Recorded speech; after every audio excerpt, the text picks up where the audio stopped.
YCP అరాచక పాలన అంతమై తెలుగుదేశం ప్రజాపాలన ప్రారంభమైందని రాష్ట్ర మున్సిపల్ శాఖ మంత్రి నారాయణ అన్నారు.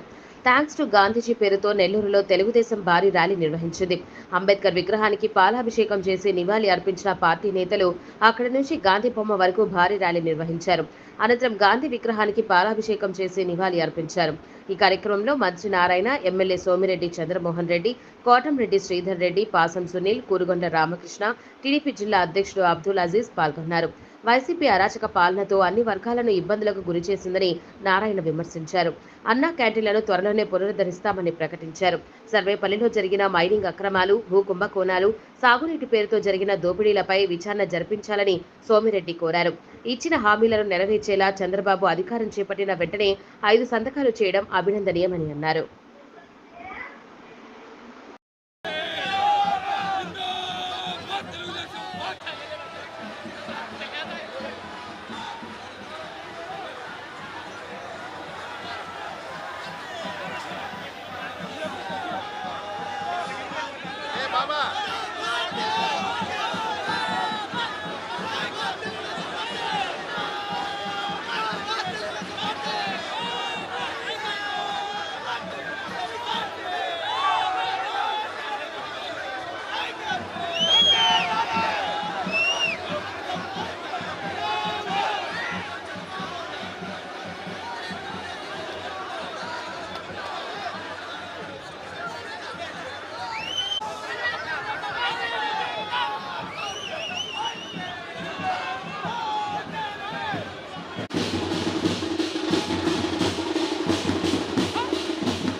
తొందరలో అంటే ప్రభుత్వంలో కొన్ని పని చేయాలంటే ప్రైవేట్లో అలా కాదు, కొన్ని రూల్స్ రెగ్యులేషన్స్ ఉంటాయి.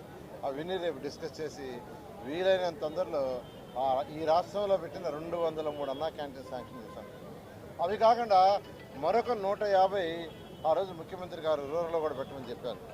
కాబట్టి ఇమీడియట్గా ఆ రూరల్ కూడా టేకప్ చేసి వాటన్నిటి చేయడం జరుగుతుంది. అదేవిధంగా ప్రజా పరిపాలన ఇవ్వటం జరుగుతుంది. ప్రజా పరిపాలన, అరాచక పరిపాలనలు.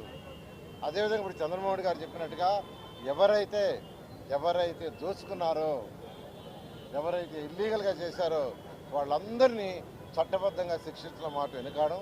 ముఖ్యమంత్రి గారు కూడా చాలా క్లియర్గా చెప్పారు, ఎవరిని మేము అరెస్ట్ చేయం, వైసీపీ వాళ్ళు చేసినట్టుగా అరెస్ట్ చేయం. అయితే ఎవరైతే తప్పు చేశారో వాళ్ళందరినీ చట్టబద్ధంగా శిక్షించడం జరుగుతుంది. కార్యకర్తలందరూ కూడా తెలుగుదేశం పార్టీ భరోసాగా ఉంటుందని, వాళ్ళందరికీ అండగా ఉంటుందని మరొకసారి తెలియజేస్తూ సెలవు తీసుకుంటాం. అందరికీ నమస్కారాలండి. ఈరోజు సోమిరెడ్డి చంద్రమోహన్ గారు ఇచ్చిన పిలుపుతో ఈరోజు అంబేద్కర్ స్టాచ్యూ నుంచి యాక్చువల్గా గాంధీ స్టాచ్యూ వరకు ర్యాలీ జరిగింది. ఈరోజు కార్యకర్తలు అనూహ్యంగా దీంట్లో పాల్గొన్నారు. ఆ కార్యకర్తలందరికీ నేను అందరినీ అభినందిస్తున్నా, ప్రత్యేకంగా ధన్యవాదాలు తెలియజేస్తున్నాను. అంబేద్కర్ స్టాచ్యూకి పాలాభిషేకం చేసి గాంధీ స్టాచ్యూకి థ్యాంక్స్ చెప్పండి. ఎందుకంటే గత 5 సంవత్సరాల అరాచక పాలన మీకు అందరికీ తెలుసు. అరాచక పాలనలో ప్రజలు అసలు భయభ్రాంతులు అయిపోయారు. ఈరోజు 124 సీట్లు పోటీకి ఇచ్చారంటే కారణం ఏంటంటే భయభ్రాంతులై వాళ్ళ లోపల ఉన్న బాధలనంతా ఓటు రూపంలో తెప్పించారు. అందుకే ముఖ్యమంత్రి గారు నారా చంద్రబాబు నాయుడు గారు సీఎం కాగానే 5 మీద ఫస్ట్ సిగ్నేచర్ చేశారు. ఏదైతే ప్రజలకి ముఖ్య అవసరమో, అటు విద్యార్థులు ఉద్యోగాలు రాక సఫర్ అయ్యే చదువుకున్న వాళ్ళకి కానీ, లేదా పేదలు నిరుపేదలకి తిండి విషయంలో కానీ, అవాతాతలకు పెంచడం కానీ, వాళ్ళ పెన్షన్ పెంచడం కానీ, ఇలా 5 కార్యక్రమాలకు యాక్చువల్గా సిగ్నేచర్ చేయడం జరిగింది. ఈ నేపథ్యంలోనే అన్నా క్యాంటీన్లు అందులో ఒక భాగం. 2,20,000 మంది యాక్చువల్గా ప్రతిరోజు చక్కగా భోంచేసేవాళ్ళు. ఇస్కాన్ వాళ్ళు యాక్చువల్గా భోజనాలు అరేంజ్ చేశారు. అదొక చారిటబుల్ ట్రస్ట్, వాళ్ళ ఆదాయం కోసం చేయరు, అందుకే వాళ్ళకి ఇచ్చాం. చాలా చాలా చక్కగా చేస్తుంటే దాన్ని మూసేశాడు జగన్మోహన్ రెడ్డి సైకో. అందుకే ఈరోజు నెల్లూరులో ఉన్న అన్నా క్యాంటీన్స్ ఏదైతే 7 ఉన్నాయో, 7 అన్నా క్యాంటీన్స్లో ఒక 3 అన్నా క్యాంటీన్స్ యాక్చువల్గా ఈరోజు విజిట్ చేసి అధికారులకు చెప్పాను. ఆ బిల్డింగులంతా రకరకాలు, అంటే శానిటరీ బ్యాగ్స్ కొన్ని దగ్గరలో స్టోర్సు, కొన్ని దగ్గరలో సచివాలయాలు రకరకాలుగా పెట్టారు. వాటన్నిటికీ ఆల్టర్నేట్ చేయమని, తీసి పారేయమల్లా, అవి కూడా ప్రభుత్వానికి సంబంధించినవి. వాటన్నిటికీ ఆల్టర్నేట్ చేసి అన్నా క్యాంటీన్స్ అన్నింటి యాక్చువల్గా మళ్ళీ సెట్ చేయమన్నాను. రేపు ఉదయం నేను సెక్రటరియట్లో నా ఆఫీస్లో యాక్చువల్గా సీట్లో కూర్చోబడుతున్నాను.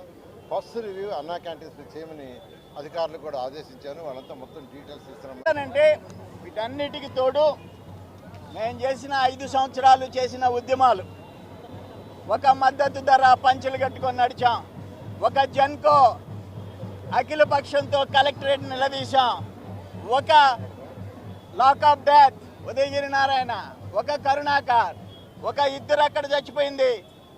ఈరోజు కృష్ణపట్నం కంటైనర్ పోర్ట్, ఏ ఇష్యూ వదిలిపెట్టలే, భారీగా ఉద్యమాలు చేశాం.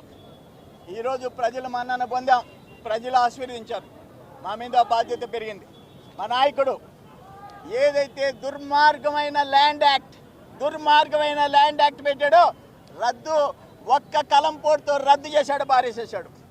పేదవాళ్ళకి 4,000 రూపాయలు పింఛన్ సంతకం పెట్టేసేసాడు, అవ్వాతాతలకి పెట్టేసేసాడు. ఆ పేదవాళ్ళు వాళ్ళకి ఏదన్నా ఆకలేస్తుంటే 5 రూపాయలకి అన్నం పెట్టే అన్నా క్యాంటీన్లు ఓపెన్ చేసి పారేశాడు. చదువుకున్న బిడ్డలకి మెగా డిఎస్సి ఇచ్చి పారేశాడు. బాబు గారి రుణం తీర్చుకోలేనిదని చెప్పేసి నేను మనవి చేస్తుండా. ఏదేమైనా మళ్ళీ ఒకసారి మేము 10 మందిని కలిసి ఎవరికైతే పేదోళ్ళకి, ఎవరికైతే రైతులకి, ఎవరికైతే అన్యాయం జరిగిందో వాటన్నిటినీ పరిష్కరించి వాళ్ళకి న్యాయం చేసే బాధ్యత మా అందరి మీద ఉందని చెప్పి రాజీ పడకుండా పోరాడతామని చెప్పేసి తెలియజేస్తాం. నెల్లూరు జిల్లా ప్రజల రుణం తీర్చుకుంటాం. ఒక చారిత్రాత్మకమైన తీర్పు ఇచ్చారు, 10 సీట్లు గెలిపించారు, 2,80,000 చిల్లర ఓట్లు మెజారిటీ ఇచ్చారు, మా మీద బాధ్యత పెంచారు. అదే మంత్రి నారాయణ గారికి నేను ఒకటే కోరుకుంటున్నా, ఈ జిల్లాలో భూ కుంభకోణం భారీగా జరిగింది. నెంబర్ 1 మైనింగ్ దోపిడీ, మైనింగ్ మాఫియా బట్టలు ఇప్పేసి దోచుకున్నారు. ఈ రెండిటి మీద భారీ కుంభకోణం జరిగింది. జగనన్న కాలనీ పేదోళ్ళకి, ఆ గిరిజనులు, ఎస్సీలు, బీసీలు కట్టే దాంట్లో భారీ కుంభకోణం. సిమెంట్ అమ్మేసుకొని, కమ్ములు అమ్మేసుకొని ఉత్త మట్టి మశానం పెట్టి కట్టారు. దాని మీద, వీటన్నిటి మీద వెంటనే ఏవైతే ఇరిగేషన్లో 1,000 కోట్లు, ఒక్క సర్వేపల్లిలో 150 కోట్లు పనులు చేయకుండా సిఎఫ్ఎంఎస్లో ఇప్పుడు సిఎఫ్ఎంఎస్లో 90 కోట్లకు పంపించేస్తున్నారు. అవి చెప్పి నారాయణ గారు నేను చెప్పాను మళ్ళీ వెనక్కి తీసుకోమని, వాటన్నిటి మీద స్పెషల్ ఇన్వెస్టిగేషన్ టీం వేయాలా. Special investigation team on irrigation కుంభకోణం ప్లస్ భూ కుంభకోణం ప్లస్ మైనింగ్ కుంభకోణం, ఈ మూడిటి మీద స్పెషల్ ఇన్వెస్టిగేషన్ టీం వేయాల్సిందే. వాటి మీద విచారణ జరిపి ఏం చేస్తున్నారు మధు, ఏం చేస్తున్నారు ఆపమని చెప్తే